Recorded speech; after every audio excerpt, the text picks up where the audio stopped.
So we've tackled morality, which is what's right, and objective truth, and we will return to these topics, but I want to continue to touch on other desires. Last time we discussed relationship and affection, which is the second desire. I talked about the different kinds of love in Greek, storge, eros, agape, philia. But now I want to talk about what many in, I guess, all societies consider to be love, which it's really just eros, and sometimes it deforms even further into lust. Firstly, is eros, which is the sexual attraction to another person, is that wrong? No, in fact, I would argue that eros is the first step to identifying a partner. Now, I'm strictly talking mainly in a Western civilization mindset where we don't have arranged marriages and such. But I mean, what are the three components? Even so, what are the three components of beauty? Well, it's something that is whole, something that is harmonious in its nature, and something that is radiant. And I would link radiance to eros in this case, because what makes you stop? Like, what makes you think about someone? What makes you pause and just, I guess, stare? It's their initial radiance, their initial brilliance.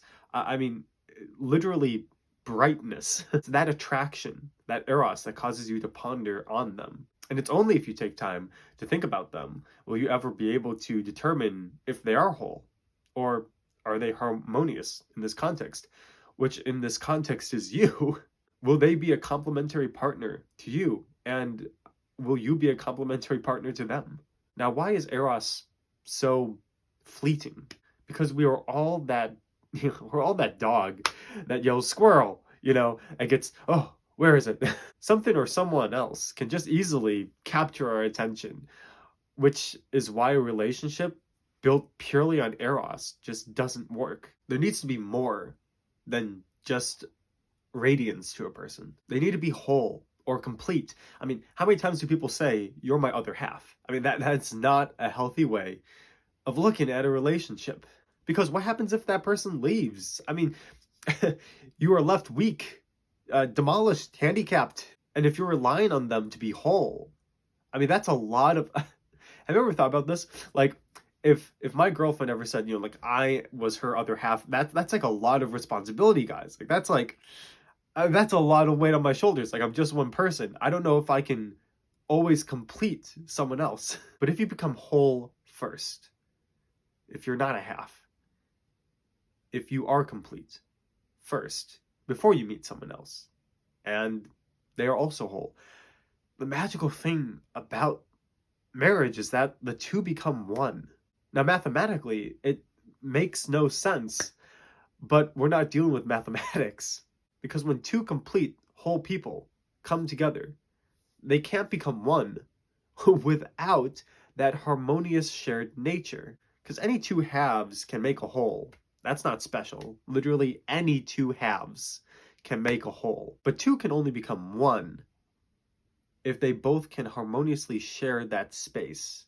Because on one hand, you have millions of halves. Let's say they're just perfect halves, and you can just literally piece any two together, and it becomes one. But you can't force two whole beings to become one unless both of them allow the other to become that one. It's a way more special bond. They balance each other. They complement each other. They allow each other to work with the other to become something that they weren't before, and also, I guess, technically something that's smaller than what math would suggest. Because two ones become two. They don't become one. So what needs to happen for two to become one? Well, there needs to have sacrifice. And I think that's the real root of what love is. Because, I mean, if love is sacrifice, what about lust? Lust is a perversion of eros. It's usually when someone remains infatuated, super sexually attracted, and only thinks about them. It's usually an objectification of that person. And they're usually only infatuated by that person's radiance. When the shallow physical attraction is all that is cared about. Because then you pervert what love is, which is given of self. As I said, sacrificial. Lust is a selfish act of want, of taking for yourself, the pleasure of yourself. That's why pornography and masturbation, both of those are in this deformed category of what lust is. It is to serve and pleasure yourself.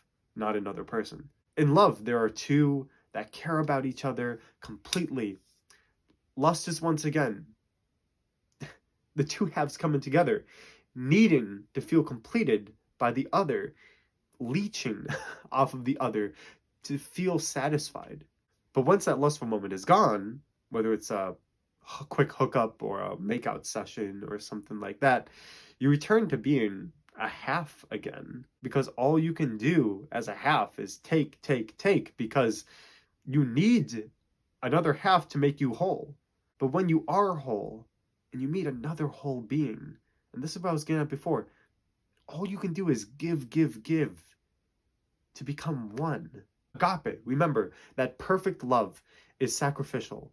For two to become one, there needs to be a sacrifice. I mean, but there is not sacrifice in lust. For a half to become one, the half needs to take as much as possible. And it becomes an addiction, because during those moments you feel whole, you actually find a very material and shallow way to become one. But as soon as the moment ends, you have a small high that you can ride until it fades away, and you realize you're back to where you were before, which is incomplete, having a void that needs to be filled again, unsatisfied, sad. And that's why a lot of times that's where cheating can happen. Because remember, any two halves can make a whole. So if you are a half and your partner to you is just your other half, what's to say another person that you find attractive can't also complete that other half? Maybe even better than your partner. When it's two wholes becoming one, you literally can't find another person that could better fit that role than your partner, because you would not have been able to become one in that context. If both of you are truly whole, there is no other person that could match or fit or even compete for that role. And that is the difference between love and lust. So, now what? I want you to think about whether you think you're a half or a whole. You can be in a relationship, you can be single, you can be married, you can be engaged, whatever. Just be honest. Are you a half? Do you feel like you need this other person to complete you? Or are you a whole? Do you feel complete? Are you complete right now, needing nothing else? If you think you're a half, ask yourself where you're lacking. And if you're in a relationship, pinpoint how you are taken. Like, be brutally honest with yourself, and think about how you should give more of yourself. But you can't give more until you become more whole in yourself. So there's a couple steps that you need to work on. You need to work on becoming more whole, more complete, more who you are as a person, before you can start truly giving. If you think you're whole, single, or in a relationship, think of the things that you may be tempted to take, because we all get tempted of that at some point. And then think of the ways in which you give, and either choose one of those to do tomorrow, today, later, and maybe think of some that your partner does for you, or maybe think of some new ways that you are able to give. Well, that's everything. And I hope we all learned something today in this video, because I do think that this is a very important topic to think about, especially in a culture where dating is so skewed with apps. We have words like situationships, friends with benefits, hookup culture. It's the divorce rate is so high nowadays. We have people cheating. It's just a mess. So I really hope that this can resonate with some of you. Hope to see you in the next video. Love you guys.